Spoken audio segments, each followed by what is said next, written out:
Sejam muito bem-vindos! Eu sou Carla Dantas e a partir de agora iniciaremos a leitura do livro Eu, Meu Pavio Curto e Deus, de Lisa Bevere. Mas antes de começar a nossa leitura, considere ser um inscrito em nosso canal. Assim você nos ajuda a levar a literatura para mais pessoas. Obrigada e vamos ao livro!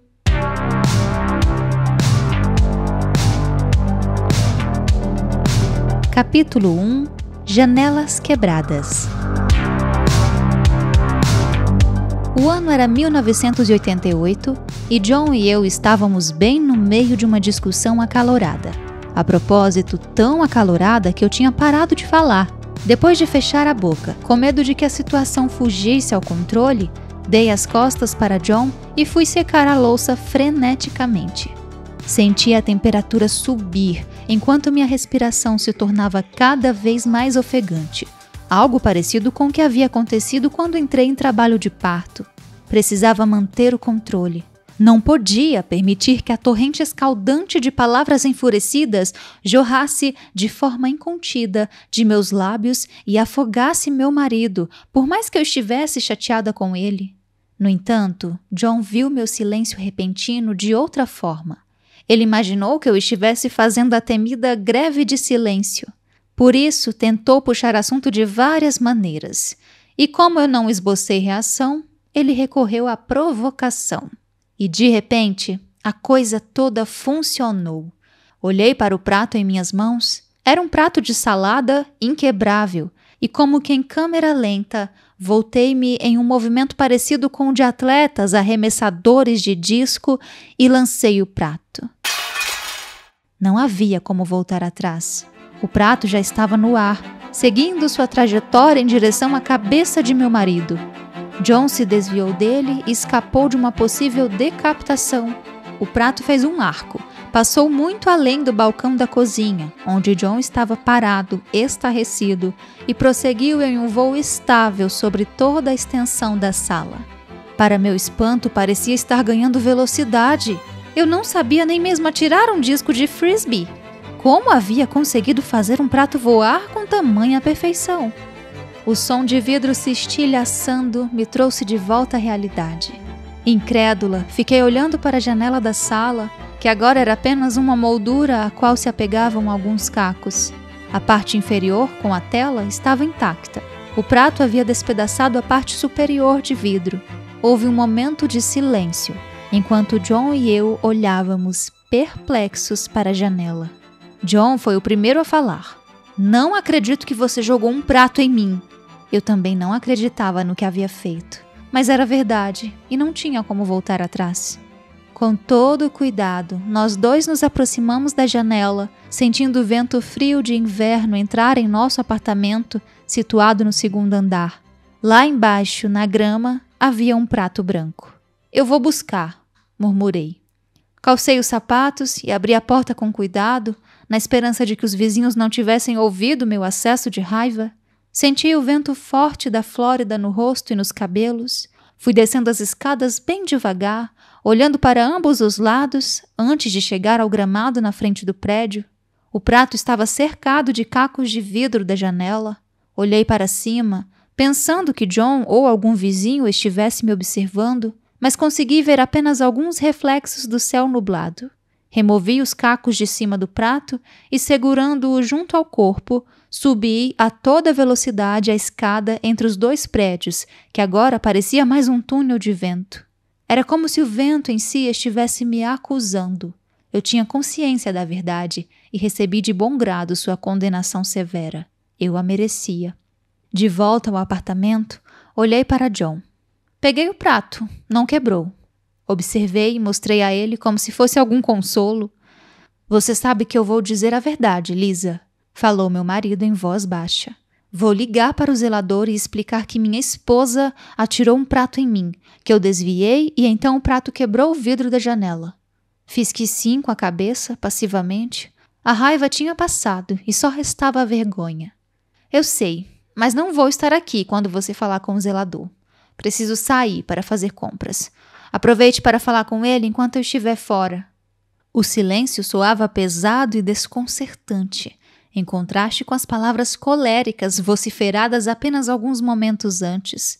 Fiquei admirada com o fato de nosso filho de 2 anos ter permanecido dormindo e não ter ouvido nada. Mais que depressa fugi da cena do crime. Sozinha no carro, deixei escapar um pesado suspiro de desalento. Quando virei a chave, cânticos de adoração que vinham do rádio preencheram o silêncio, mas eram palavras vazias, que nada tinham a ver comigo. Então desliguei o rádio e deixei o silêncio me envolver novamente.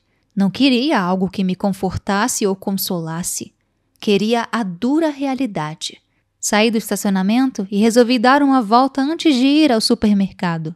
Preferia não correr o risco de encontrar o zelador do prédio. O que ele pensaria de mim? Aqui está a próxima Lizzie Borden, a assassina do machado. Decidi remoer a vergonha e a culpa como uma forma de castigo. Comecei a imaginar as piores consequências possíveis. Talvez o jornal trouxesse a seguinte manchete: esposa de pastor de jovens quebra a janela em prédio residencial.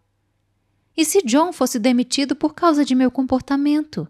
Ou pior ainda, e se isso se estendesse para além de mim e do John? E se a mídia aproveitasse essa oportunidade para criticar todos os cristãos de Orlando? Não me sentia no direito de orar para que Deus, de alguma forma, interviesse em meu favor, com o fim de encobrir o que havia acontecido, mas talvez ele o fizesse em favor dos membros da comunidade cristã na cidade. Comecei a interceder por eles. Ó Deus, por amor à minha igreja, ao grupo de jovens, ao meu marido e a todos os cristãos de Orlando, peço que faça alguma coisa. Nada é difícil demais para o Senhor. Sei que não mereço essa intervenção. Não haja por mim, mas por todas as outras pessoas. Supliquei repetidas vezes. Eu estava verdadeiramente em pânico, com a mente cheia de imagens perturbadoras que poderiam tornar-se realidades terríveis. Imaginei como seria quando eu entrasse na igreja em meio a olhares de decepção e dedos apontados em minha direção. Fiquei pensando nos sussurros de espanto, bem como nos acenos de confirmação. Sempre soube que Lisa tinha problemas com raiva. O Espírito mostrou para mim, diria uma mulher a outra. Talvez fosse necessário pedir perdão a toda a igreja, mas eu temia que, mesmo assim, minha vergonha não se dissipasse. O que minhas novas amigas pensariam de mim? Com certeza não falariam mais comigo.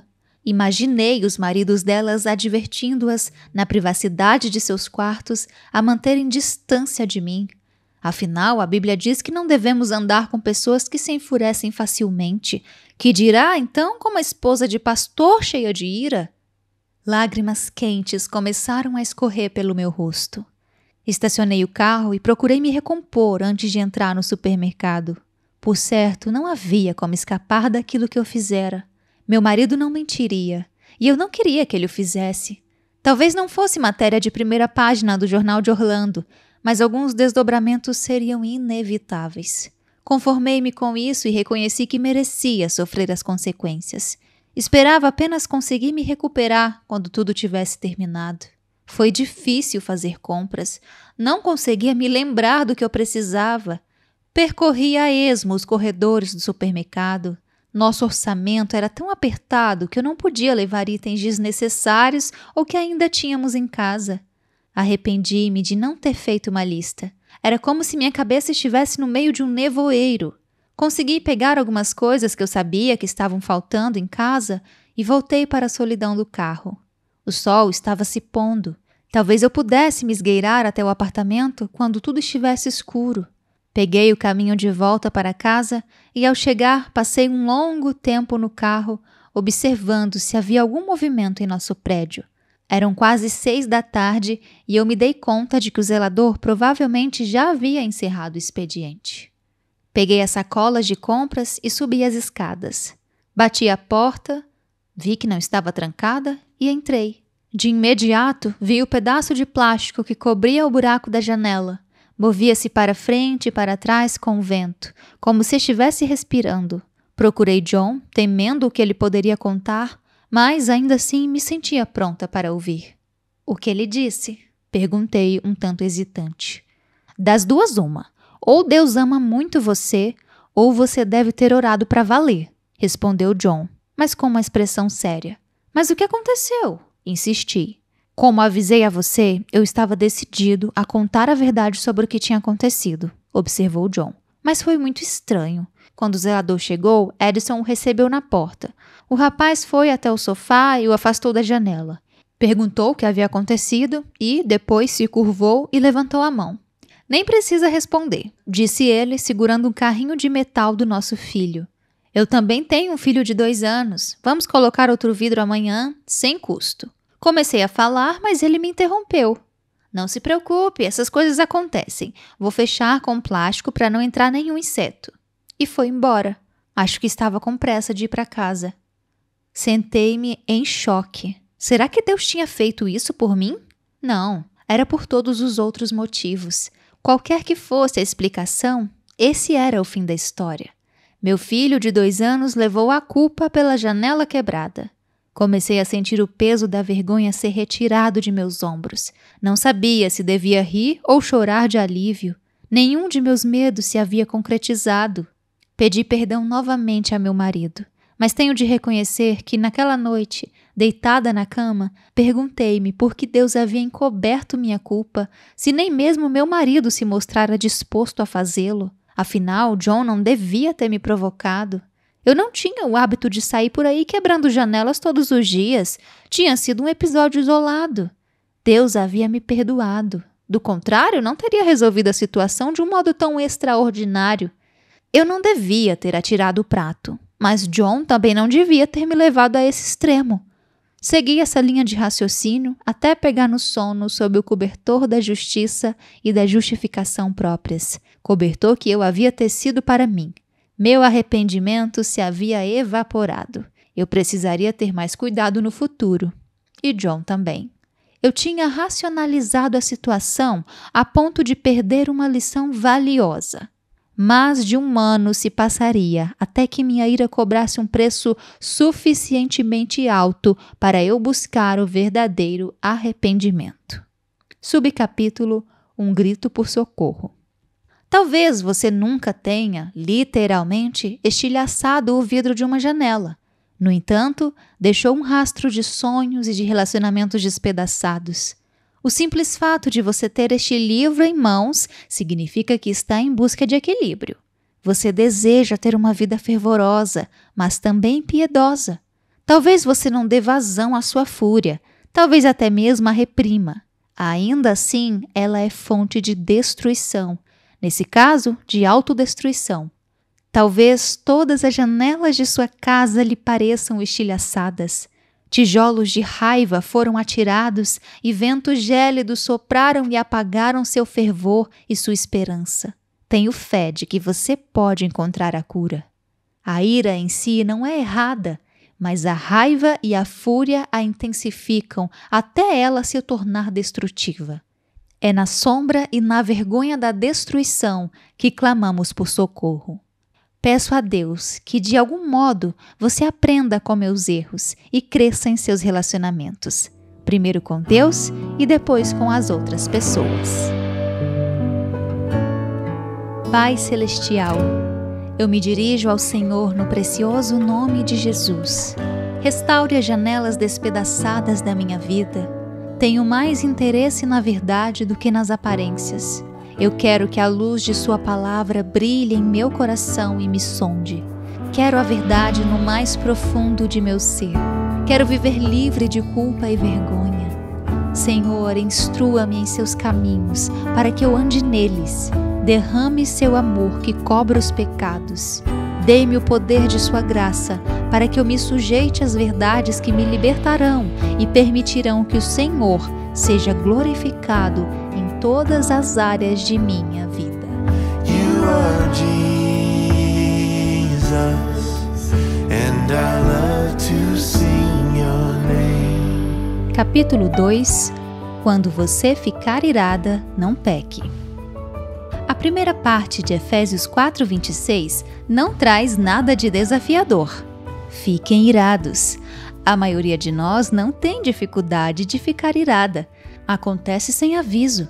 Alguém nos corta no trânsito, exclamamos algo sem pensar e não temos mais como apagar nossas palavras. Falaremos mais a esse respeito adiante.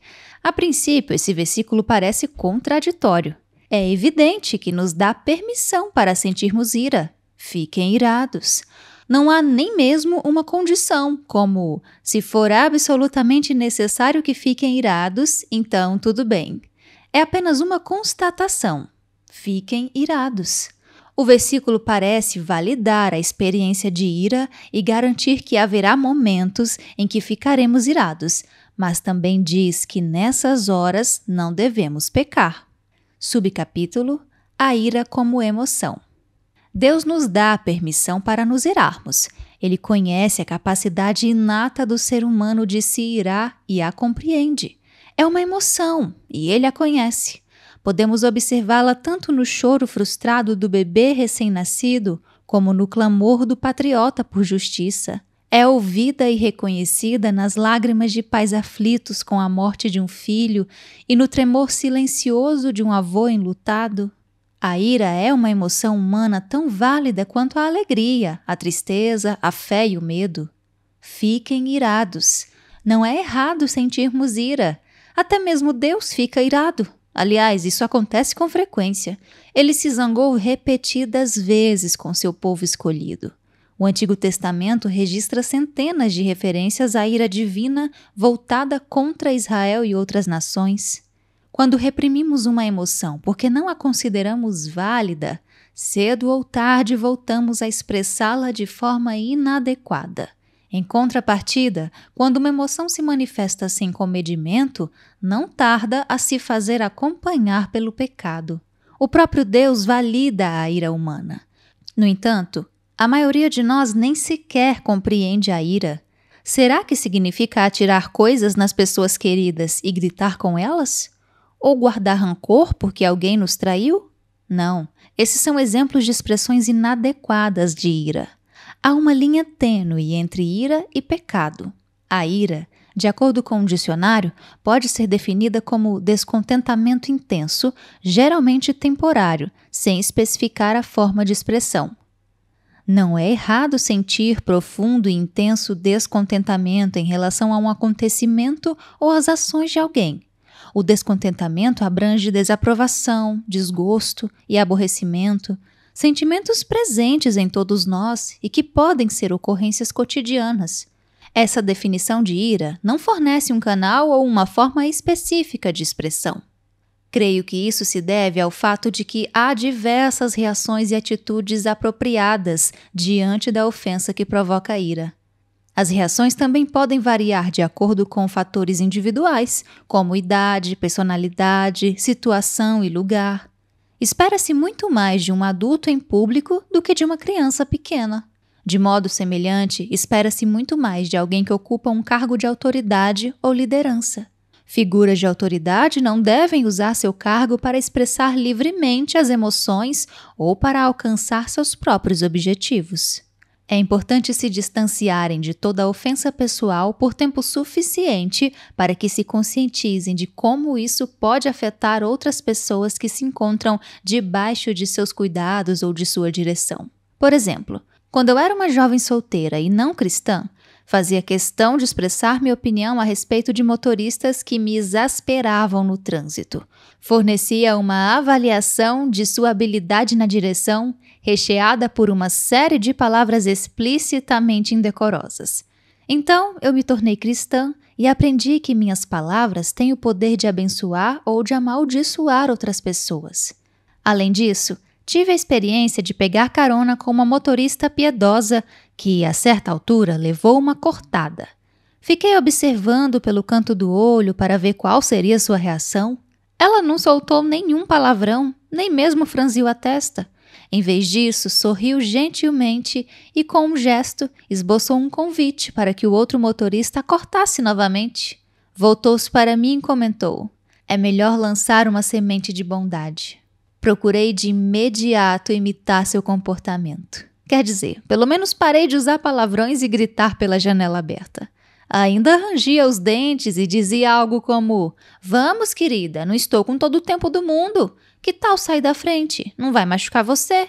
Eu também tinha o hábito de buzinar de forma instrutiva, por preocupação com a segurança alheia, claro. Então, casei-me e tive filhos. Não me sentia mais à vontade para dizer coisas às pessoas que não podiam me ouvir de dentro de seus carros, especialmente quando eu via meus lindos filhos fazerem o mesmo.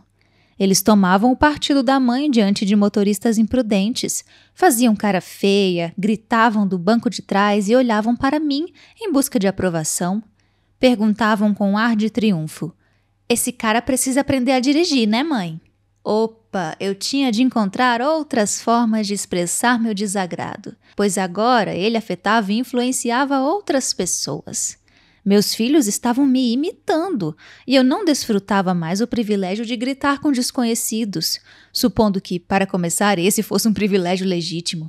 Por uma questão de segurança e sanidade dos meus filhos no futuro, eu precisava dar um exemplo de descontentamento construtivo. Tive de desenvolver aptidões defensivas e não ofensivas ao dirigir. Em vez de atacar verbalmente outros motoristas, agora procuro ensinar meus filhos, dizendo a eles que algumas coisas que esses motoristas fazem são perigosas e mostrando como podemos reagir. Quando vejo no retrovisor um caminhão gigante se aproximando a toda velocidade, comento: "Vai ver que esse homem está chateado ou com pressa. É melhor a gente sair do caminho dele." E então, mudo de faixa. Tenho de reconhecer, porém, que ainda não sou capaz de convidar outros a me cortarem. Subcapítulo: Ira passageira. Vejamos novamente a definição de ira. Descontentamento intenso, geralmente temporário, sem especificar a forma de expressão. Ela traz o termo temporário, que significa momentâneo, passageiro, de pouca duração ou efêmero. Portanto, a ira deve ser, por definição, breve e transitória, e não prolongada e perigosa. Muitas vezes vivemos em um estado constante de exasperação, intercalado por breves interlúdios de felicidade. Deus nos dá exemplos do tipo saudável de ira, pois a sua ira dura um instante, mas seu favor dura a vida toda. Salmos 30, versículo 5. A proporção entre ira e favor é muito pequena. De acordo com Davi, a ira de Deus dura apenas um instante. Davi sabia do que estava falando. Ele havia experimentado pessoalmente a ira divina. Ele perdeu seu filho quando a ira do Senhor se acendeu contra seus pecados secretos de adultério e homicídio. Davi poderia ter ficado amargurado com Deus, considerando que a ira divina duraria a vida toda enquanto seu favor é momentâneo. Acaso a espada não tinha estado continuamente sobre sua casa? Mas, ao contrário, Davi vislumbrou o caráter e a natureza de Deus, e por meio de seu arrependimento, apegou-se à bondade e à misericórdia divinas.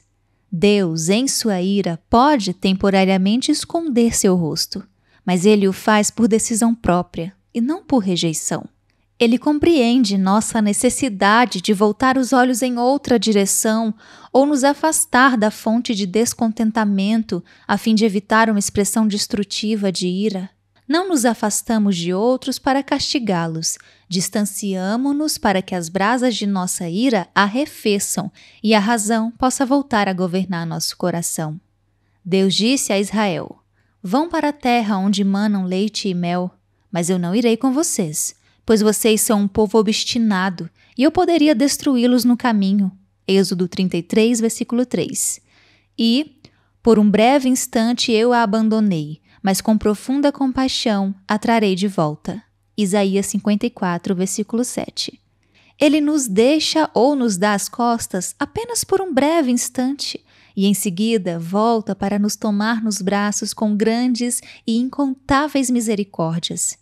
Devemos dar as costas para a situação por um instante, a fim de poder separar a pessoa de suas ações, palavras ou comportamentos. A ira piedosa não rejeita a pessoa, rejeita a transgressão e, com boa e pura consciência, busca um momento de solidão, a fim de separar uma coisa da outra. Tenho inúmeros exemplos de ocasiões em que Deus, em sua graça, fez isso por mim. Há momentos em que a sua mão pesa sobre mim e eu sei que eu estou experimentando seu descontentamento com minha postura. Quando a situação se torna insuportável, arrependo-me com sinceridade e peço seu perdão. O peso desaparece e meu coração é preenchido com seu amor e com suas promessas quando me sinto indigna dessas dádivas. Sei que mereço julgamento, mas em vez disso, Deus concede misericórdia. Ele me traz para junto de si com imensas e bondosas misericórdias e me diz: você ainda é minha, eu ainda a amo.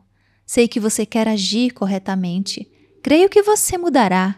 Eu perdoo e esqueço.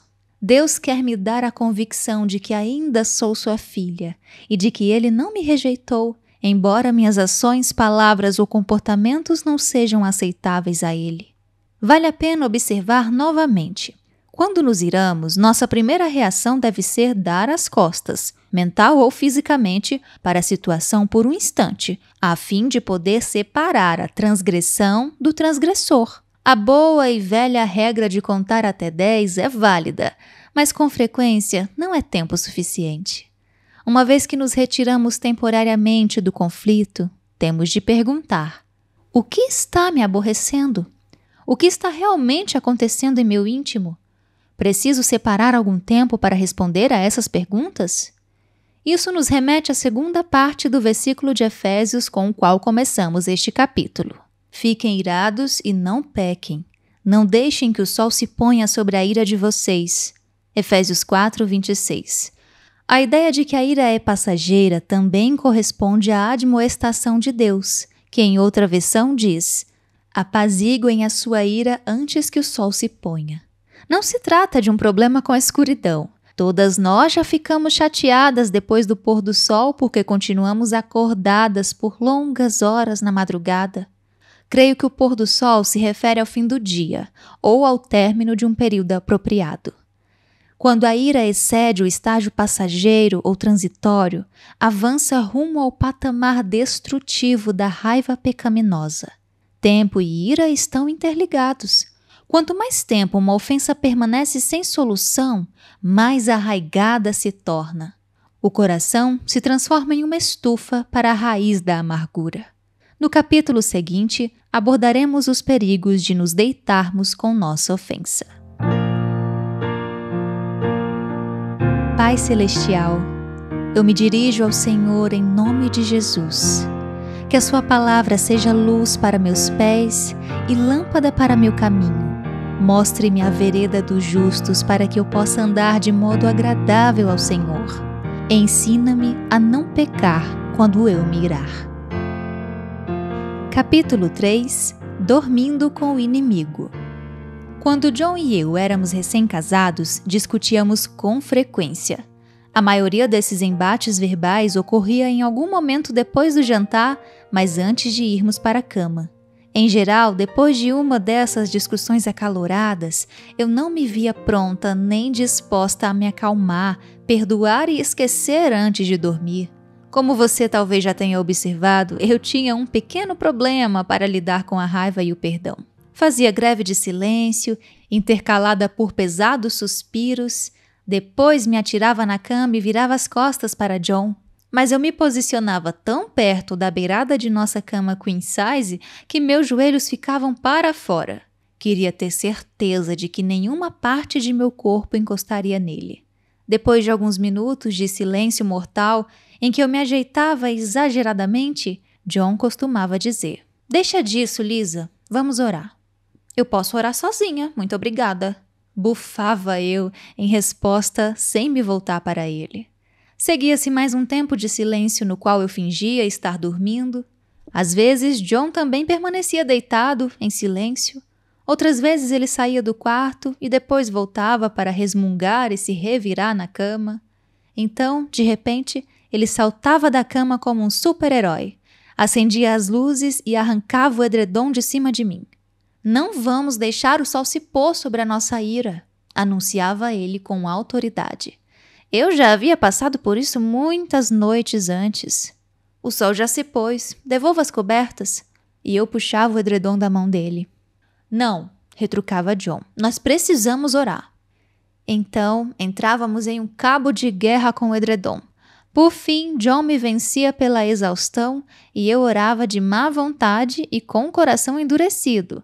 Algo do tipo: perdoo meu marido como um ato de fé, pois quero que ele pare de me atormentar e me deixe dormir. No dia seguinte, John acordava feliz e descansado, enquanto eu acordava exausta e mal-humorada. Ficava com raiva porque ele tinha dormido bem e eu não. Eu não dormia bem porque ainda estava cheia de ira. Com ou sem oração, eu não sabia como renunciar à minha ira até sentir que a outra pessoa fora suficientemente castigada ou que meu lado da discussão tivesse sido adequadamente verbalizado e compreendido.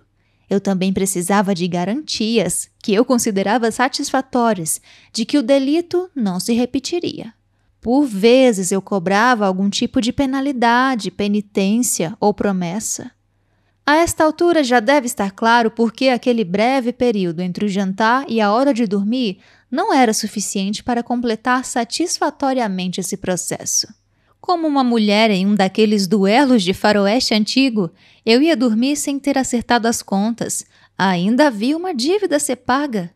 Antes de irmos para nossos trabalhos pela manhã, também não havia tempo suficiente. Em geral, eu estava em modo zumbi. Por entre pálpebras pesadas, eu lançava olhares faiscantes para meu marido feliz e seguia cambaleante até o chuveiro, na esperança de melhorar minha disposição com um banho. Depois, quando ia tomar café, eu dava continuidade àquela greve de silêncio e acrescentava alguns suspiros devidamente calculados, caso John não estivesse percebendo meu desagrado. Por fim, ele entendia. "Aconteceu alguma coisa, meu amor?" perguntava ele. "Sim", respondia eu em voz baixa. "Pensei que tínhamos resolvido tudo ontem à noite." "Não resolvemos nada.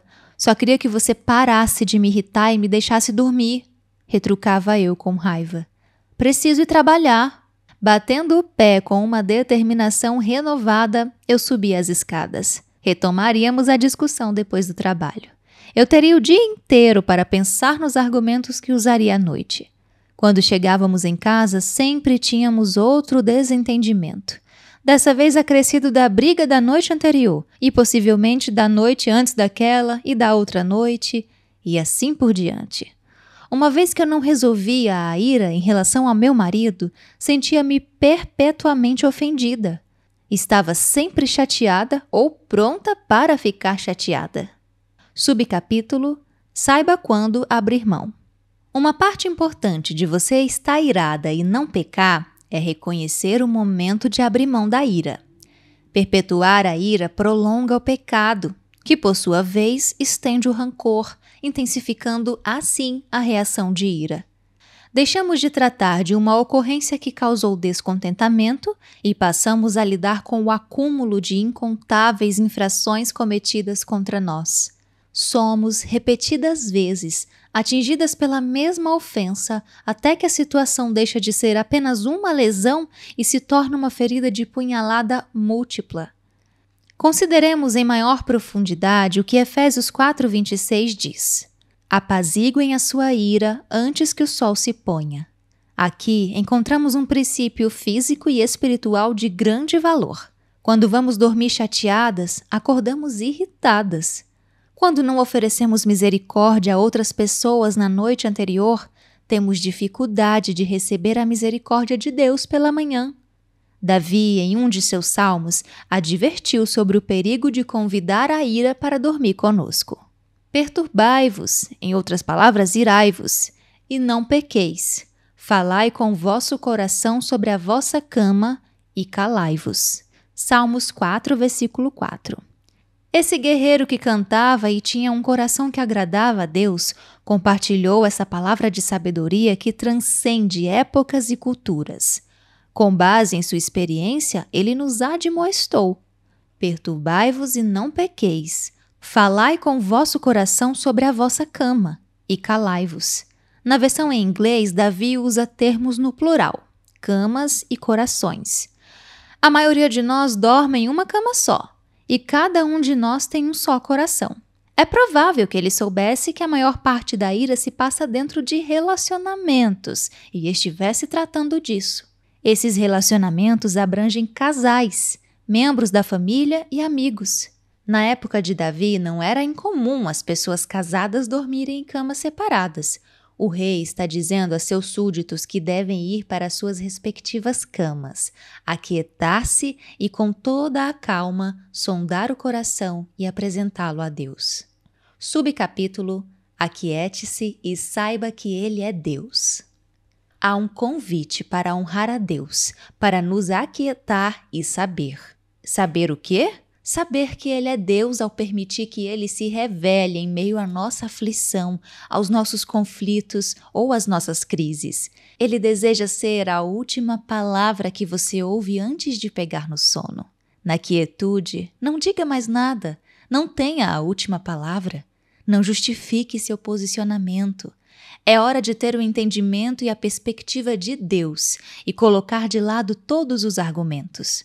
Com frequência, orar e meditar diante de Deus é muito mais uma questão de ouvir do que de falar. Não posso me purificar em minha enxurrada de palavras vociferadas e cheias de raiva. Elas expressam apenas meu lado, minhas justificativas, minhas frustrações. Minha torrente de racionalizações é turbulenta e lamacenta demais para me purificar. Serve apenas para trazer mais sujeira à superfície. É a fonte de água viva, calma, tranquila e profunda que revigora e remove minha culpa e vergonha. Subcapítulo: Sonhos de ira. Mas e se decidirmos rejeitar o conselho de Davi e recorrer a nosso próprio raciocínio? Nossa frustração e nossa dor são reais e presentes demais para renunciarmos a ela sem antes dormir pelo menos uma noite em sua companhia. Acolhemos a ira e a trazemos para junto do peito como se fosse um escudo. Ainda que peguemos rapidamente no sono, teremos uma noite de inquietação e tormento, como acontecia comigo, pois quanto mais você se preocupar, mais pesadelos terá, e quanto mais você falar, mais tolices dirá. Eclesiastes 5, versículo 3. Em vez de acordarmos limpas, lúcidas e revigoradas, encontraremos a mente pesada em razão de pensamentos sórdidos e irados de todo tipo. É bem possível que os pesadelos da noite anterior nos acompanhem à luz da manhã e talvez nos envolvam em uma mortalha esfarrapada de desânimo ou medo. Tentamos nos desvencilhar dos sonhos, mas, em manhãs desse tipo, eles parecem apegar-se tenazmente a nós. Quando John e eu nos casamos, não raro eu acordava com raiva dele por causa de algum sonho que eu tivera durante a noite. Estava convencida de que ele havia participado ativamente e de bom grado do meu pesadelo. E estava quase certa de que ele sabia o que havia feito e voltaria a fazê-lo na vida real, assim que tivesse a oportunidade. É claro que eu estava sendo ridícula, mas tudo parecia bem real na opaca luminosidade matinal de meu rancor. Ou talvez sua noite tenha sido tão desprovida de sonhos quanto de descanso. Você dormiu, mas o sono foi leve e agitado. Agora os vestígios de ira da noite anterior parecem um denso nevoeiro em sua mente, que confundem seus pensamentos. Você se esquece dos pedidos de desculpas e do perdão, lembrando-se apenas da ofensa. À luz da manhã, a situação parece mais assustadora e ofensiva. Não dá para deixar passar. Alguém tem de pagar pelo que fez. Agora você é a vítima. E vítimas não pedem misericórdia, pois estão ocupadas demais exigindo reparação. Recusamos a misericórdia que Deus oferece pela manhã quando acordamos, pois nos sentimos cheias de razão ou vitimadas. Se há uma coisa que eu aprendi é que preciso de um bocado de misericórdia e, portanto, tenho de oferecer um bocado de misericórdia. Ao voltarmos a Efésios, vemos que Deus tem mais coisas a dizer. Quando vocês ficarem irados, não pequem. Apaziguem a sua ira antes que o sol se ponha e não deem lugar ao diabo. Efésios 4, 26 e 27. Pecar nos momentos de ira, adiando sua resolução, permite que o diabo tenha acesso a essa situação ou lhe dá direito de interferir. No comentário de Matthew Henry, encontramos a seguinte observação: que seus ouvidos sejam surdos àqueles que sussurram, contam mentiras e espalham calúnias. Quando estamos sozinhas na cama, cheias de ira, a quem mais daremos atenção? Nossos pensamentos soam alto demais, impede-nos de ouvir a voz calma e suave. Percebemos a voz mais agressiva e estridente, aquela que mantém o registro exato das ofensas cometidas contra nós no passado. O acusador de nossos irmãos envia seus mensageiros. Eles sussurram alto em nossos ouvidos enquanto tentamos pegar no sono. Intensificam o ataque e incluem mentiras e calúnias, ao mesmo tempo que repassam imagens de mágoas e dores do passado. Em seguida, projetam possibilidades futuras de conflito e, quando acordamos, sentimos-nos exaustas, aborrecidas e profundamente ofendidas. Não se esqueça de como a Bíblia descreve o diabo. Sejam sóbrios e vigiem. O diabo, o inimigo de vocês, anda ao redor como leão, rugindo e procurando a quem possa devorar. 1 Pedro 5, versículo 8. Ele anda ao redor, à procura daqueles que não são sóbrios e vigilantes. Sóbrio é o oposto de embriagado. Uma pessoa embriagada muitas vezes não tem consciência do que está acontecendo à sua volta. Suas percepções e perspectivas ficam embaçadas. Seu tempo de reação é mais lento e seu raciocínio fica distorcido. Estar vigilante significa prestar atenção e ficar de sobreaviso. Implica estar desperta e atenta. Leões costumam caçar durante a noite. O diabo é comparado a um leão que ruge à procura de alguém para devorar. Claro que ele não entra literalmente em nosso quarto e nos devora fisicamente. Se fosse o caso, faríamos questão de resolver a própria ira antes de encostarmos a cabeça no travesseiro. Não, ele nos consome de outras maneiras mais sutis, maneiras que, embora sejam menos evidentes, não são menos perigosas para nós. Ele devora nossa alegria, nosso descanso, nossa força, bem como nossa saúde, nossos relacionamentos e nossos pensamentos. No lugar do silêncio tranquilo, ele incute o ruído contínuo de acusações. O temor sereno e reverente do Senhor é sobrepujado pelo medo que nos atormenta e nos tortura. Creio que Deus usou a persistência de um leão faminto e o terror que ele causa para ilustrar a determinação e a persistência com que Satanás nos busca. Ele fareja a ofensa e ira não resolvida da mesma forma que um leão sente o cheiro do sangue de sua presa. Subcapítulo: Durma na luz. Talvez jamais compreendamos plenamente aqui na Terra quão importante é obedecer às advertências de Deus. Aqueles que têm obediência semelhante à de uma criança, que não recorrem a longas justificativas, recebem mais autoridade espiritual do que os eruditos que escolhem apoiar-se no próprio entendimento.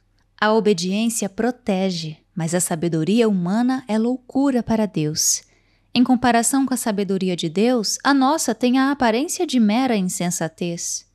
Eu moro no Colorado, e se um guarda florestal batesse à porta da minha casa e avisasse que um urso selvagem esfomeado está solto em nossa vizinhança, eu não apenas daria ouvido às palavras do guarda, também lhe pediria para sugerir algumas precauções úteis. Se ele dissesse: "É importante dormir com as luzes acesas esta noite", eu seguiria sua instrução, embora sempre prefira dormir no escuro, e eu continuaria a dormir com as luzes acesas enquanto o urso não fosse capturado ou morto.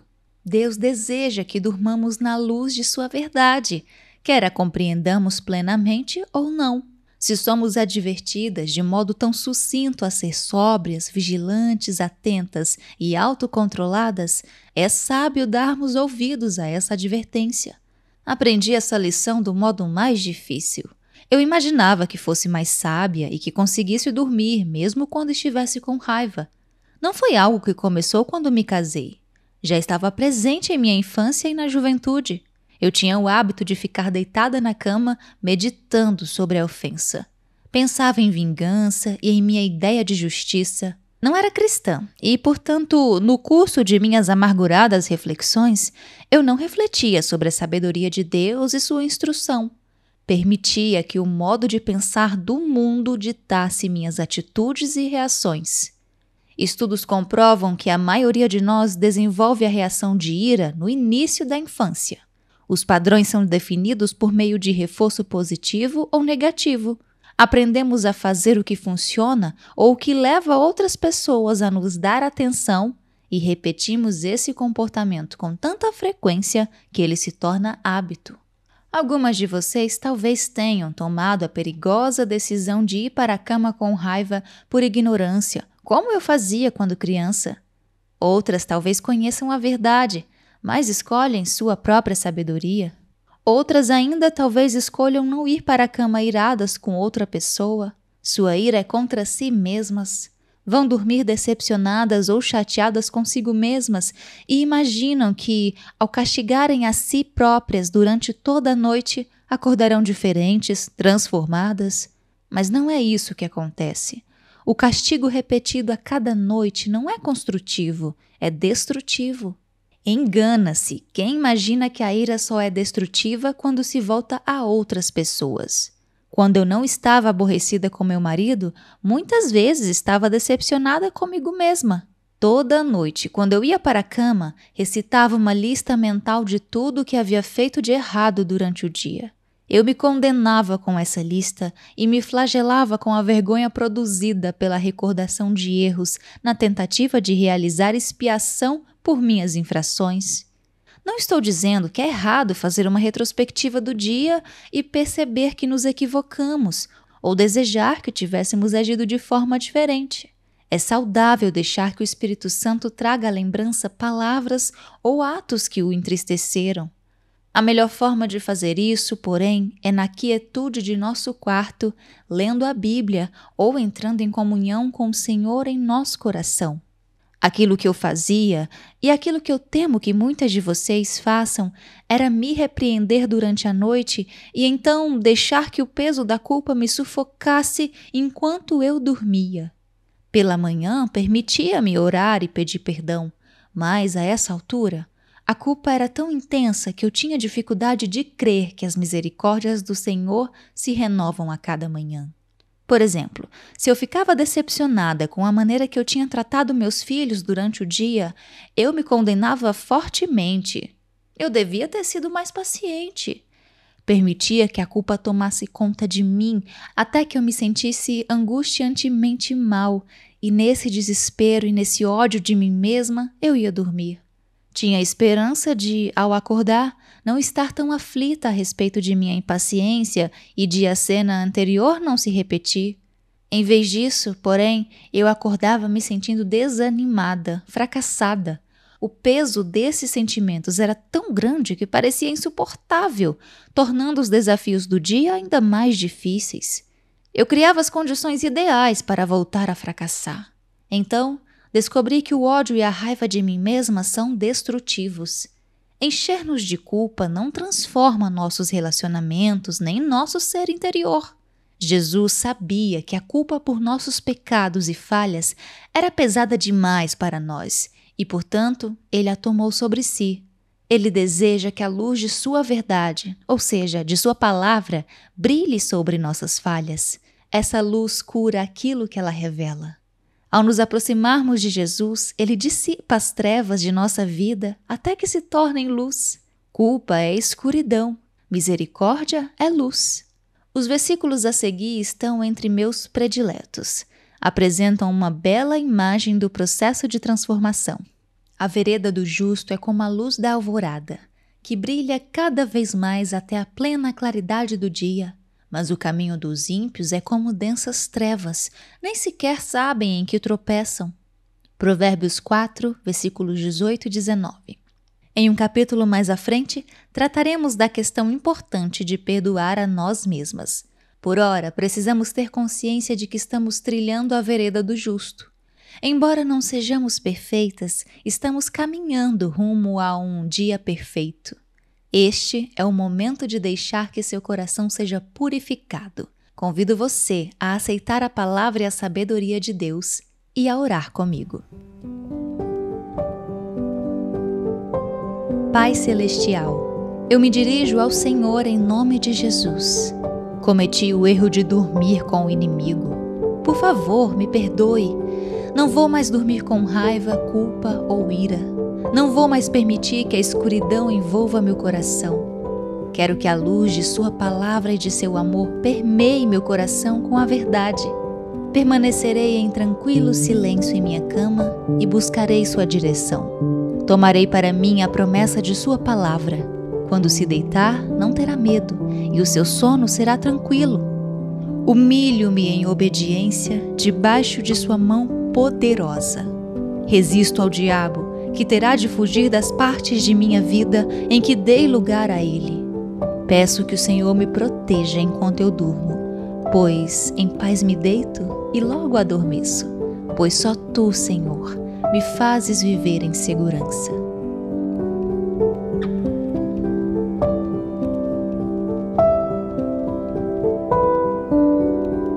Capítulo 4. Preparar, apontar, fogo. Essas palavras transmitem uma imagem vívida que ajuda a ilustrar o círculo vicioso da ira, a progressão da ira ao pecado. Depois de ouvir preparar, apontar, fogo, é impossível não visualizar o que isso representa. Vemos alguém, talvez desprevenido ou relaxado, colocar-se de imediato em atenção e de prontidão. A postura se torna firme e as mãos pairam sobre a arma de defesa. Em seguida, vemos a pessoa levantar a arma e buscar atentamente o alvo, fazendo ajustes precisos e observando mentalmente a distância e a posição da vítima. Com a mira ajustada, restam apenas a decisão de atirar e o ato simples de apertar o gatilho ou soltar a flecha. Por fim, há uma pausa e observamos a reação do alvo.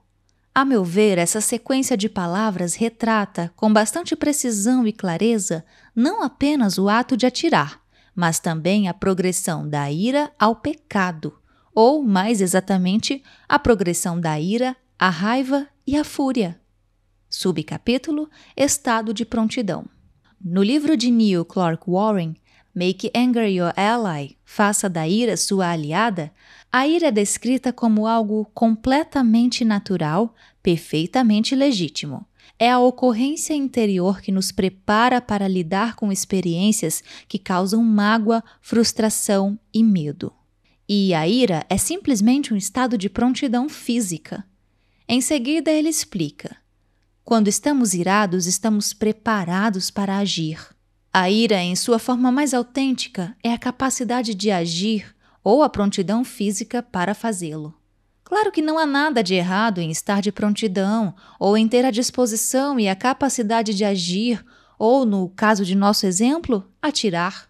Ainda não houve dano algum. Estamos apenas nos preparando para o que pode acontecer. A arma não foi erguida. Temos apenas uma percepção mais intensa de que talvez isso se faça necessário. Preparar é quando a adrenalina começa a circular pela corrente sanguínea e leva sangue para nossos músculos, os quais então se retesam em resposta. Até mesmo nossa respiração se torna mais acelerada com vistas a suprir um possível aumento de demanda por ar e o ritmo de nosso coração acelera. Encontramo-nos em estado de irritação estimulada. Aqueles que estão à nossa volta talvez não percebam que nossa prontidão se elevou. Não ouvem o sargento interior que grita a ordem: preparar! Embora ela tenha ressoado em todas as células de nosso sistema nervoso. Há um inimigo lá fora. Estejam atentos. Preparem-se para atacar ou ser atacados. Avaliamos nossa reação conforme a intensidade de nossos sentimentos. Quão aborrecidos estamos? Quão racionais? Será que as emoções dominaram a razão? As forças emocionais e físicas da raiva nos colocaram em prontidão para algo e nós estamos preparadas. Mas exatamente para quê? Devemos lutar ou fugir? Ok, agora vamos dar uma pausa para o café e para você aproveitar e me contar o que está achando da leitura. Deixa aqui nos comentários. E aproveite também para se inscrever e ativar as notificações do canal, viu? Obrigada! E vamos retornar à leitura. De repente ouvimos a segunda ordem: apontar! Percebemos que, ao obedecer a ordem, revelaremos nossa arma. Caso alguém ainda não tivesse certeza de que estamos aborrecidas, agora isso se torna evidente. Levantamos a arma e a apontamos para o alvo. Ajustamos a mira. Mas até onde iremos? Talvez se trate apenas de identificar quem nos ofendeu, tornando desnecessária qualquer outra ação. Estamos prontas para um confronto. Estamos armadas e somos potencialmente perigosas. Apontar não significa necessariamente tomar a decisão de atirar. Quer uma arma seja disparada ou não, uma vez que a apontamos para alguém, toda a dinâmica imediata do relacionamento muda. A ira continua a avançar na direção da fúria e, a essa altura, tomamos a decisão de atirar. Um elemento de desespero e medo foi introduzido nessa equação. É uma questão de destruir ou de ser destruídas. Portanto, definimos a pessoa ou pessoas como alvo e a colocamos na mira. Mas onde devemos acertar? Queremos feri-la temporariamente ou talvez incapacitá-la a fim de que ande mancando para o resto da vida? Ou será necessário tirá-la completamente de cena? Nesse caso, temos de voltar a mira para um órgão vital, como o coração. Em nosso estado de agitação, é possível tomar essa decisão de modo seguro? Não temos opção, somos impelidas pela percepção de urgência. Agora temos a certeza de que precisamos acertar na cabeça ou no coração. Miramos com cuidado e exatidão e esperamos pelo sinal. Fogo! Apertamos o gatilho e sentimos o rebote da arma. Por um instante fechamos os olhos para não ver a imagem que nos espera, mas logo os abrimos. Temos, bem diante de nós, uma devastação sangrenta. É algo muito mais real e horrível do que imaginávamos possível. Ficamos chocadas com a destruição e começamos a questionar a ordem do sargento instrutor, que, agora, se encontra estranhamente silencioso. O que testemunhamos? Assistimos à reação natural de ira que se intensificou até alcançar o perigoso estágio final de fúria. Esse exemplo ilustra a linha divisória entre ira construtiva e fúria destrutiva. A ira corresponde à prontidão emocional e física. A raiva é quando pegamos a arma, e a fúria quando tomamos a decisão incontida de usá-la com o propósito de destruição. Subcapítulo: Armas de raiva. Com grande frequência, vivenciamos a situação de preparar, apontar fogo sem que existam armas físicas envolvidas. Nossas armas são menos tangíveis e assumem a forma de palavras, pensamentos ou ações. Talvez agora mesmo algumas de vocês tenham em mente imagens de uma ocasião em que dispararam uma arma desse tipo. É possível que outras se recordem de levantar os olhos e descobrir que estavam na mira de alguém. É importante considerarmos alguns exemplos detalhados e práticos de raiva e fúria, pois, muitas vezes, uma parte significativa daquilo que chamamos ira, na verdade, consiste nos estágios progressivos de raiva e fúria. Lembra-se da história, no primeiro capítulo, quando atirei o prato em John? Enquanto eu lavava a louça, minha tensão emocional foi me conduzindo ao estágio de prontidão da ira. Eu sabia que estava agitada e que estava tendo dificuldade para manter o autocontrole. Foi então que veio a última gota. Permiti que uma palavra ou frase de meu marido me empurrasse para além da ira até o âmbito da raiva. Identifiquei meu marido como alvo. A essa altura ainda poderia ter me refreado, mas escolhi deixar que a raiva e a fúria corressem soltas e liberei minhas emoções com força total ao atirar o prato. Agora vejamos um exemplo de preparar, apontar fogo nas Escrituras. É a famosa narrativa de Caim e de seu irmão Abel. Embora você conheça essa passagem, peço que a leia novamente, como se fosse a primeira vez. Passado algum tempo, Caim trouxe do fruto da terra uma oferta ao Senhor. Abel, por sua vez, trouxe as partes gordas das primeiras crias do seu rebanho. O Senhor aceitou com agrado Abel e sua oferta, mas não aceitou Caim e sua oferta. Gênesis 4, versículos de 3 a 5. Surge um problema. Deus aceitou com agrado tanto Abel como sua oferta, mas negou seu favor a Caim e sua oferta.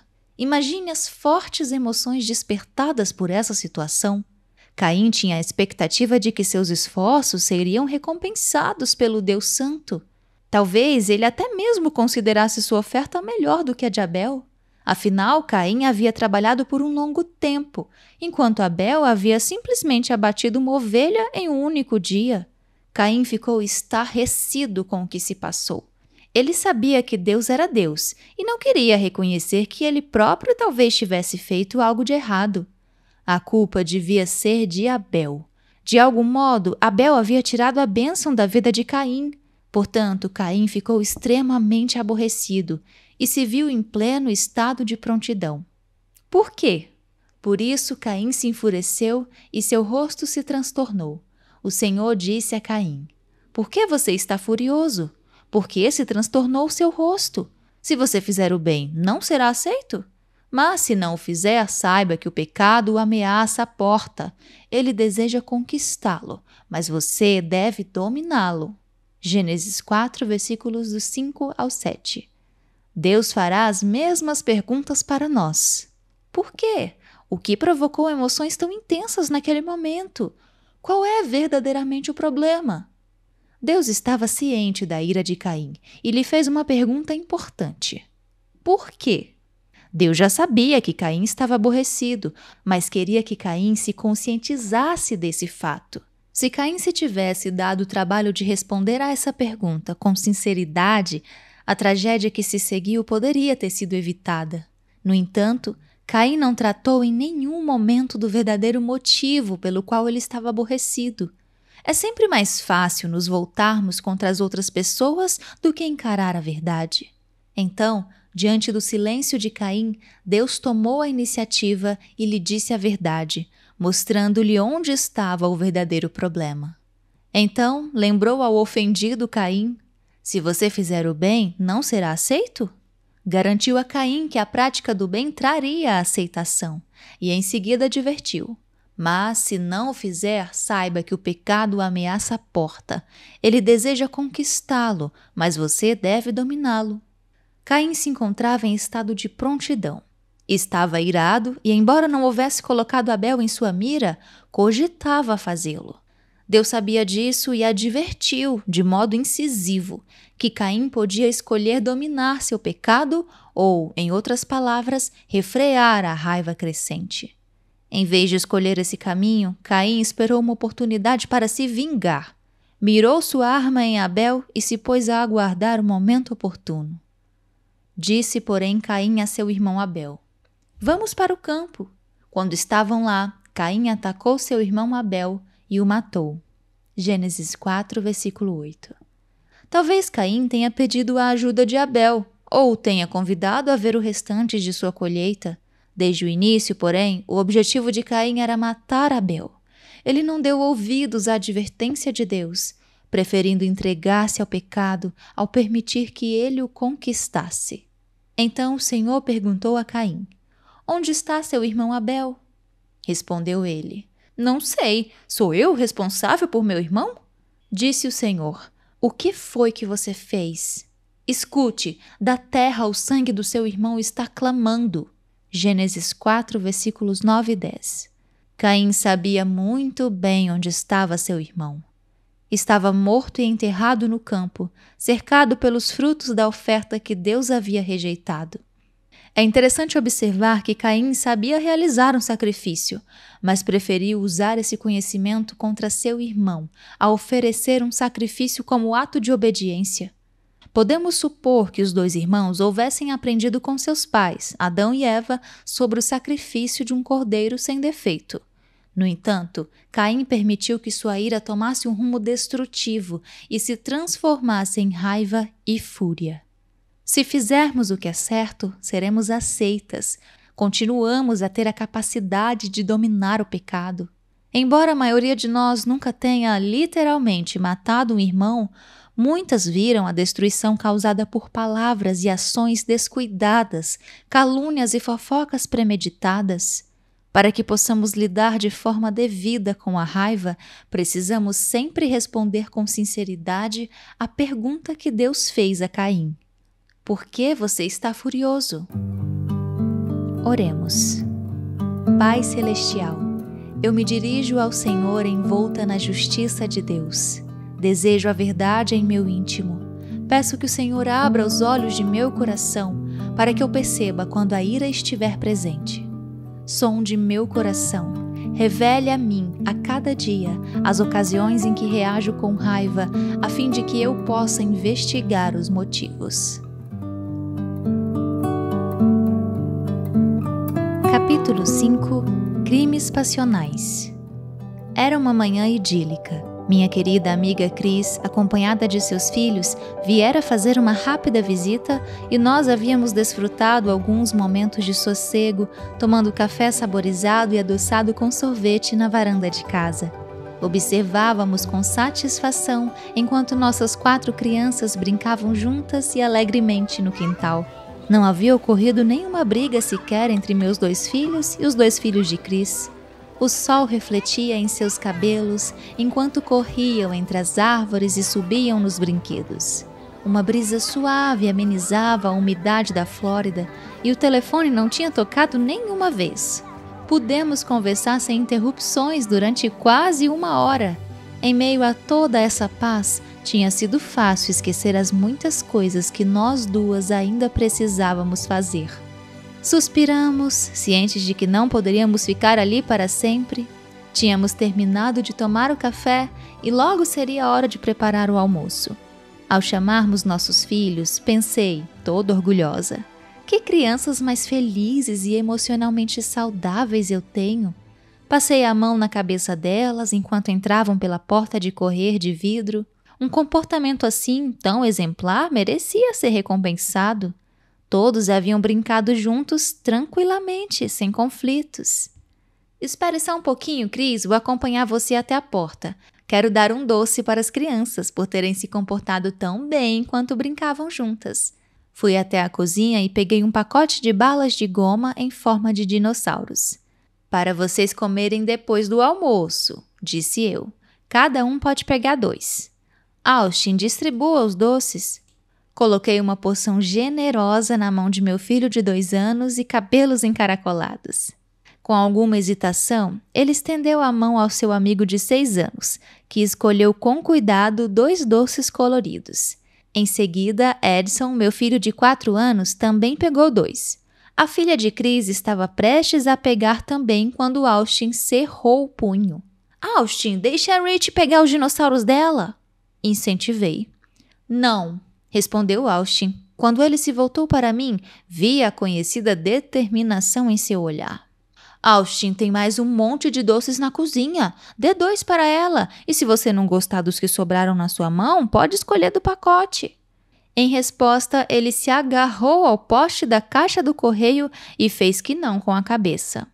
Comecei a ficar com vergonha. Eu estava sendo sensata e tinha até reconhecido que não havia sido uma ideia muito brilhante pedir para ele distribuir os doces. Não houve nada que o fizesse mudar de ideia. Minha amiga precisava ir embora. Então, corri até a cozinha, peguei o pacote de doces e deixei que sua filha escolhesse 2. Enquanto Cris e os filhos entravam no carro e colocavam cintos de segurança, Austin permaneceu firmemente agarrado ao poste da caixa de correio. Resolvi ignorá-lo naquele momento. Despedi-me de todos e pedi desculpas pela falta de gentileza dele. Enquanto acenava para o carro, eu disse: Venha, Austin, vamos entrar. Edson correu para dentro sem problemas, mas Austin se recusou a sair de onde estava. Fui calmamente até a caixa de correios, torcendo para que nenhum vizinho estivesse assistindo aquela cena. Quando percebi que não poderia convencê-lo a entrar, olhei para ambos os lados e o desgrudei da caixa.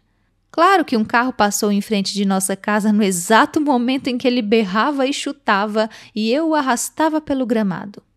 É provável que alguém pense que estou sequestrando a criança. Os pensamentos arrogantes sobre a educação maravilhosa que eu estava dando aos meus filhos logo evaporaram. Uma vez dentro de casa, a situação não melhorou nem um pouco. Eu abri a mão de Austin, removi os doces suados e esmagados e mandei que ele fosse para o quarto dele e ficasse lá até se acalmar. Deixei-o no hall e fui para a cozinha, mas vi que ele não tinha a intenção de obedecer. Não vou para o meu quarto, declarou ele. Vai sim, retruquei calmamente sem sair da cozinha. Não vou para o meu quarto, gritou ele ainda mais alto. Vai sim, você vai me obedecer, disse eu, mantendo a voz baixa e calma. Não, não vou, berrou ele. A essa altura, notei que a voz dele não estava mais vindo do hall, mas sim da escada. Vai sim, respondi. Gesticulei para que Edson fosse espiar e me dissesse onde Austin estava. Ele está sentado na escada lá em cima, sussurrou Edson. Eu não vou para o meu quarto, gritou Austin novamente. Dessa vez, eu simplesmente o ignorei e comecei a conversar com Edson. Austin continuou a repetir suas declarações de independência por mais uns 15 minutos, mas com um entusiasmo cada vez menor. Então, eu ouvi dizer de forma enfática: não vou dormir, não vou tirar uma soneca. Ele repetiu essas frases mais algumas vezes e depois fez-se silêncio. Quando fui espiar, imaginei que ele ainda estivesse no alto da escada, mas não o vi em lugar nenhum. Na ponta dos pés, fui até o andar de cima, onde o encontrei dormindo na cama. Subcapítulo: Por que resistimos tanto? Austin sabia, em alguma medida, que ele estava errado e reconhecia até mesmo aquilo de que ele precisava. Em meio aos protestos, ele foi tirar uma soneca. Por que ele havia resistido tanto? Era evidente que estava cansado e esgotado. Aliás, por que nós resistimos tanto, especialmente quando estamos cansadas e esgotadas? Creio que muitas vezes nós resistimos pelo mesmo motivo que levou Austin a resistir.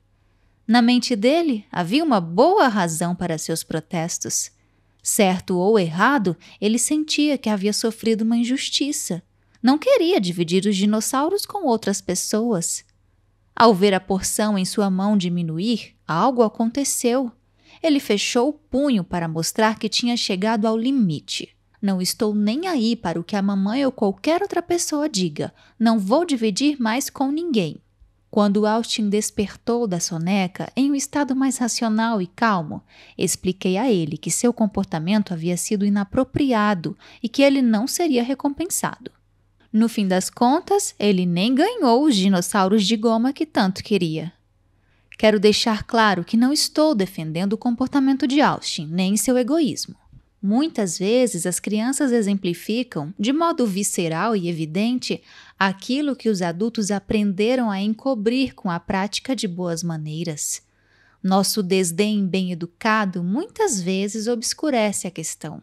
Eu havia permanecido calma durante todo o episódio, não porque sou uma mãe maravilhosa. Será que alguém é? Quando se trata de educar os filhos, preciso diariamente da graça e da sabedoria de Deus.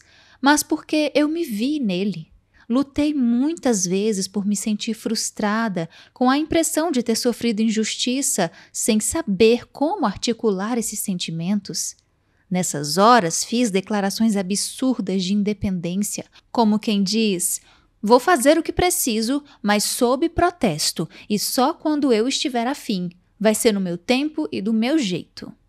Sempre ficamos iradas quando sentimos que fomos alvo de uma ofensa, quando algum limite real ou imaginário em relação a nós mesmas foi transgredido.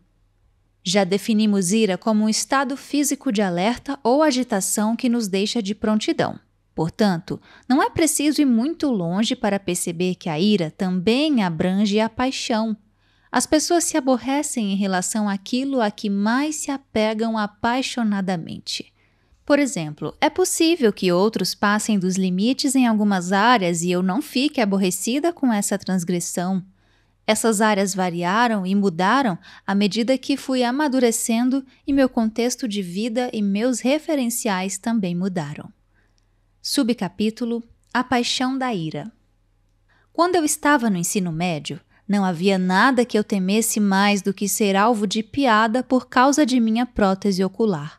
Lembro-me de um incidente específico no qual reagi com um ataque de fúria. O time de futebol americano da escola estava jogando, e alguns amigos e eu estávamos tentando chegar aos nossos lugares na arquibancada lotada. Eu detestava esse tipo de situação, pois sabia que estava incomodando outras pessoas e não gostava que voltassem a atenção para mim. Eu era a última pessoa dessa procissão rumo aos nossos lugares e, enquanto passava por espectadores irritados, ia pedindo licença e me desculpando. Quando cheguei a um sujeito grandalhão e nada gentil, ele disse: "Sem problemas, caolha." De imediato, senti meu rosto ruborizar.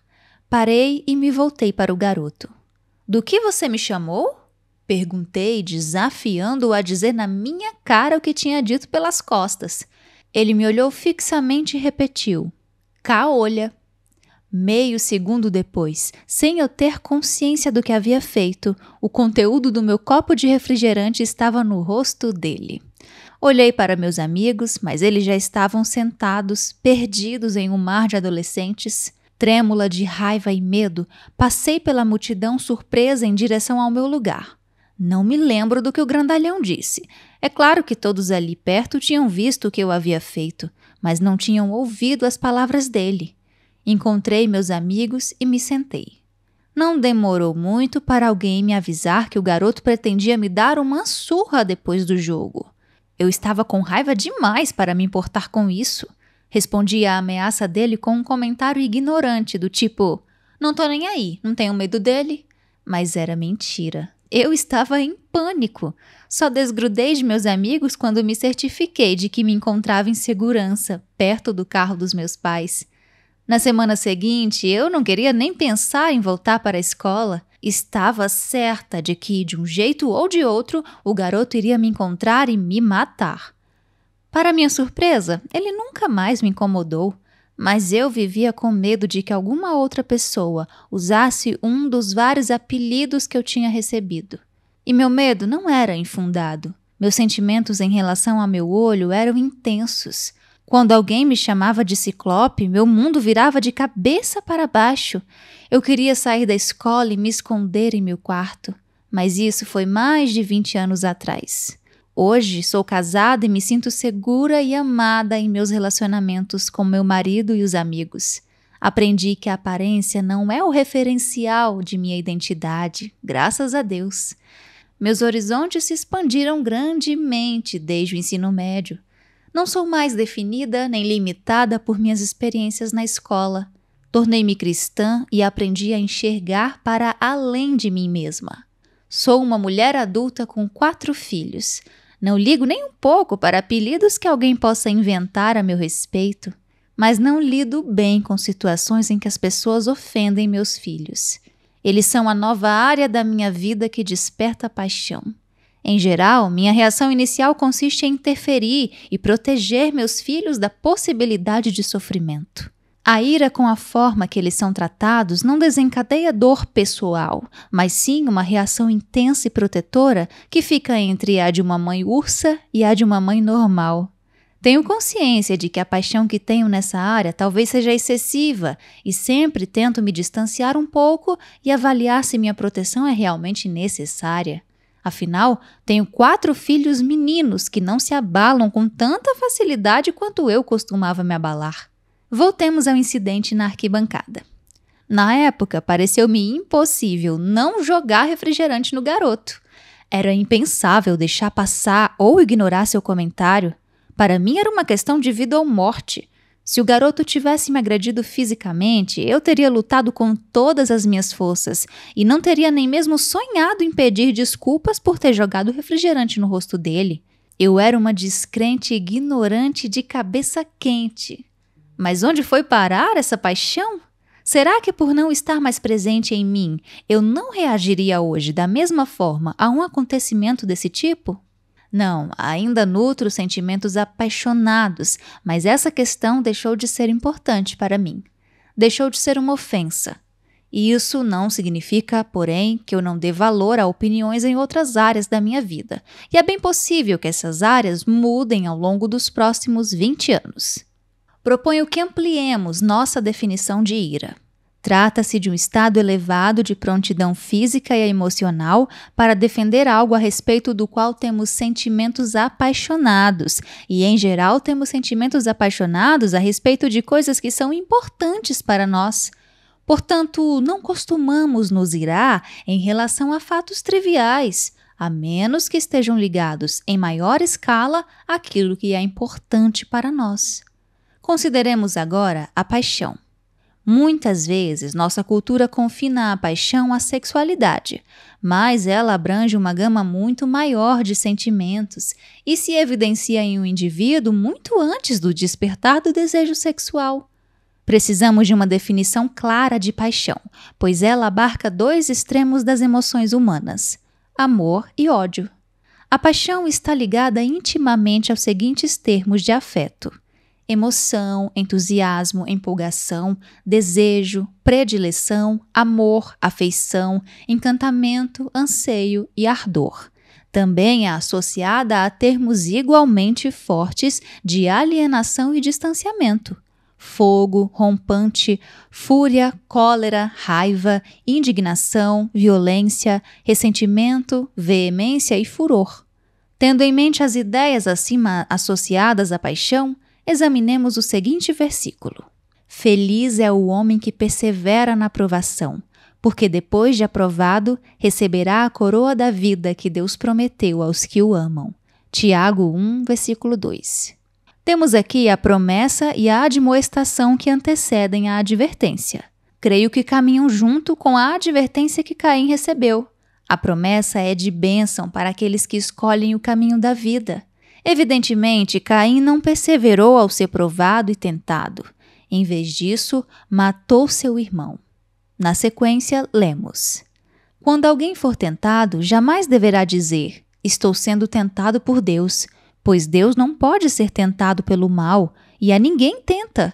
Cada um, porém, é tentado pela própria cobiça, sendo por esta arrastado e seduzido. Tiago 1, versículos 13 e 14. Subcapítulo: Desculpas e mais desculpas. Ninguém deve dizer que está sendo tentado por Deus. Creio que outra forma de expressar essa ideia seja: nem tente jogar a culpa em Deus.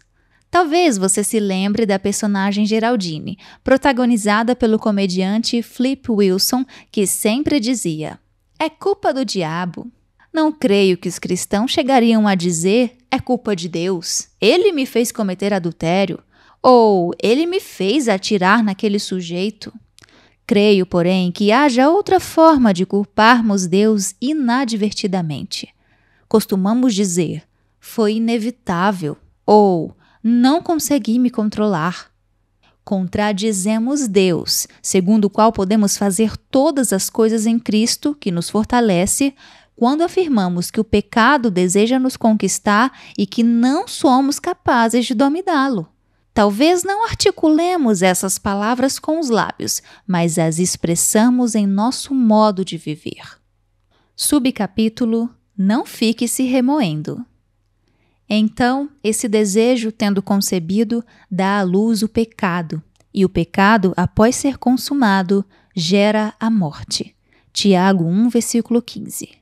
Quando permitimos que a cobiça ou as paixões povoem livremente nossos pensamentos, elas saem do ventre das coisas ocultas e silenciosas e vêm à luz como pecados tangíveis e presentes. Vemos um exemplo óbvio dessa realidade em um homem e uma mulher que têm desejo sexual um pelo outro. Eles contemplam mentalmente e com frequência imagens do objeto de desejo. Muito antes de haver contato físico, há um bocado de fantasia. E essa fantasia progride de pensamento passageiro durante o dia, o que a princípio pode até parecer uma violação, o que me fez pensar nele dessa maneira, para meditação à noite. Como seria receber sua atenção e seu afeto? Em pouco tempo, a linha divisória entre fantasia e realidade se torna indistinta. Pensar um no outro se transforma em desejar um ao outro. Começa uma atração emocional que depois se torna física. Não basta mais cada um fantasiar sozinho, é preciso haver contato. Será que ele sente o mesmo? Preciso saber. Talvez esse contato pareça ingênuo, como quem coloca apenas a ponta dos pés na água, mas avança a passos rápidos. As chamas do desejo foram alimentadas por pensamentos da pessoa desejosa, e agora ardem fora de controle, ameaçando queimá-la caso o desejo não seja satisfeito. Segue-se o contato físico e, de tão intenso, ambos se consomem no grande incêndio que eles mesmos produziram. O que vem depois é adultério ou fornicação, que em última análise produz morte. Morte de casamentos que resultam em divórcio, morte da liberdade que se transforma em escravidão das paixões, morte da pureza sexual, pois o leito conjugal foi profanado. A mesma coisa se aplica à ira. Alguém nos ofende e, a princípio, pensamos na ofensa apenas ocasionalmente. Imaginamos o que gostaríamos de dizer àquela pessoa se tivéssemos a oportunidade. Pensamos em outros que talvez precisem saber da ofensa que sofremos. Talvez possam nos aconselhar. Quando se trata de alguém com quem nos relacionamos há algum tempo, recapitulamos as transgressões anteriores armazenadas na memória. A ofensa cresce e passa a ocupar mais espaço em nossos pensamentos. Exige atenção e, da próxima vez que vemos o indivíduo, não nos sentimos mais à vontade perto dele. Evitamos olhá-lo nos olhos e experimentamos a falsa sensação de superioridade ou de desagradável distanciamento. Nesse caso, estamos falando de ressentimento. Uma ofensa está crescendo no recôndito de nossa mente. Em pouco tempo, vamos nos dar conta de que nos tornamos ríspidas e impacientes com aquela pessoa. Ficamos aborrecidas até mesmo de ouvir outros a elogiarem. Subcapítulo: de raiva a ressentimento. Tem início o pecado. A ira deixou de ser um descontentamento passageiro e se transformou em um ressentimento duradouro. Progrediu de ira para raiva, e a raiva sempre busca uma forma de extravasar. Não pode ser guardada por muito tempo, pois causa desconforto. Agredimos verbalmente. Fazemos intrigas e espalhamos mentiras na tentativa de castigar quem nos ofendeu. A raiva busca punição ou vingança a todo custo. O ódio se insinua e logo vem a morte na forma de relacionamentos rompidos, confiança destruída e profundas raízes de amargura. A morte sempre representa a ausência de vida. O ódio escurece o coração ao impedir que entre a luz da vida. Quem odeia seu irmão é assassino. E vocês sabem que nenhum assassino tem vida eterna em si mesmo. 1 João, capítulo 3, versículo 15. Consideremos essa passagem das Escrituras. Primeiro, traz a palavra quem. Isso inclui todos. Não há uma exceção prevista em nota de rodapé com as seguintes palavras: isso exclui todos que foram realmente maltratados por seu irmão ou seus irmãos. Quando as Escrituras trazem quem, todo aquele ou todos, isso significa que o texto se aplica a cada um pessoalmente. Não temos a opção de dizer, mas você não entende o que eles fizeram. Quando Deus nos dá uma instrução plenamente abrangente como essa, ela não é apenas uma verdade à qual Ele deseja que nos sujeitemos, mas também uma verdade que Ele nos capacitará a pôr em prática. Deus diz que quem odeia seu irmão é assassino. Essas são palavras fortes. Eu não quero ser chamada de assassina. No entanto, posso dizer honestamente que houve ocasiões em minha caminhada cristã em que encontrei ódio nos cantos mais escuros de meu coração. Isso significa que estou eternamente condenada como transgressora ou até mesmo como assassina? Sim, se eu deixar que o ódio permaneça em meu íntimo e cresça. Não, se eu escolher outro caminho.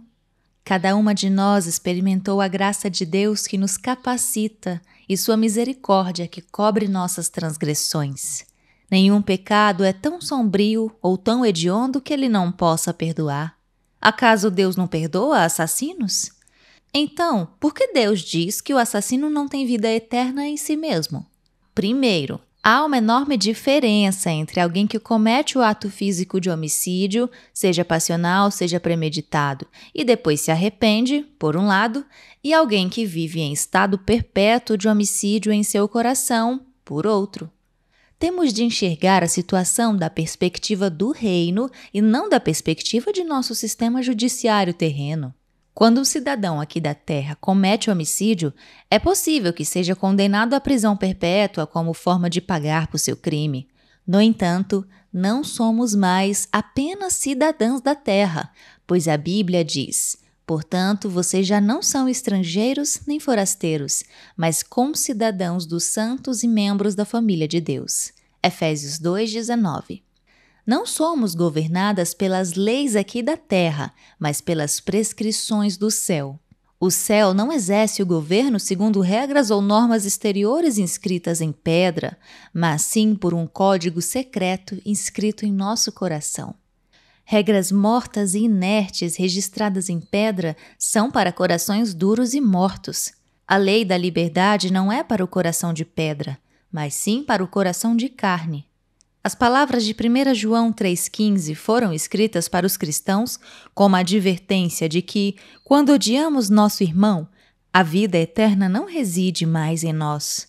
No reino da terra, é preciso matar alguém fisicamente para ser chamado de assassino, mas no reino ou na família de Deus, basta tão somente odiar. É importante observar que o coração de carne tem maior capacidade para o amor e a dor do que o coração de pedra. Caso se permita que o ódio se torne tão intenso quanto a mágoa ou a dor, de modo lento, mas inexorável, ele tomará o lugar da vida eterna e do perdão de Deus em nossa vida.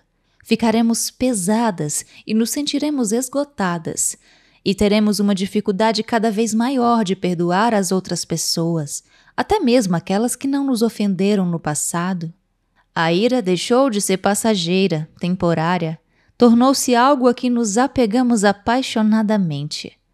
É exaustivo viver continuamente no limiar da raiva. A princípio, nosso coração nos convence do pecado e procura lançar luz sobre nossa verdadeira condição. Depois ele começa a nos condenar quando essa luz é substituída por racionalização e fúria. No entanto, até mesmo o coração endurecido dos cristãos pode libertar-se pela verdade da palavra de Deus, que trabalha como um martelo. Eu já confessei que encontrei ódio em meu coração depois de me tornar cristã. Acaso encontro-me condenada para sempre? Não, pois escolhi não deixar que o ódio permanecesse em meu íntimo. Temos de guardar nosso coração e nos certificar zelosamente de que ele permaneça livre das ofensas não resolvidas e estimuladas pela permissão de a raiva progredir para o estágio de desvario, fúria ou cólera. Para algumas de vocês, a mensagem deste livro é justamente esse martelo. É possível que neste exato instante você esteja travando uma batalha argumentativa em sua mente. Uma voz traz à memória o rosto e o nome de cada pessoa que a magoou, suplicando para que você perdoe todas elas e siga em frente. Ao mesmo tempo, outra voz continua a justificar o ódio ou o ressentimento. Renda-se à primeira voz. Pare de justificar sua fúria e permita que o Espírito Santo caminhe mais perto de você no caminho da vida. Oremos. Pai Celestial, dirijo-me ao Senhor em nome de Jesus. Confesso que há ódio oculto em meu coração. Senhor, eu não quero mais que ele permaneça ali. Escolho a vida e não a morte, a bênção e não a maldição. Renuncio ao ódio e me arrependo dele com a mesma intensidade que eu renunciaria ao homicídio. Agradeço ao Senhor por abrir os olhos de meu coração e revelar a verdade. Ensine-me a não pecar quando me irar. I've searched myself, I've tried to figure out who I am and you. Retomaremos a leitura deste livro no próximo vídeo do canal. Não deixe de acompanhar e aproveite para se inscrever, deixar seu comentário e compartilhar com seus amigos. Obrigada!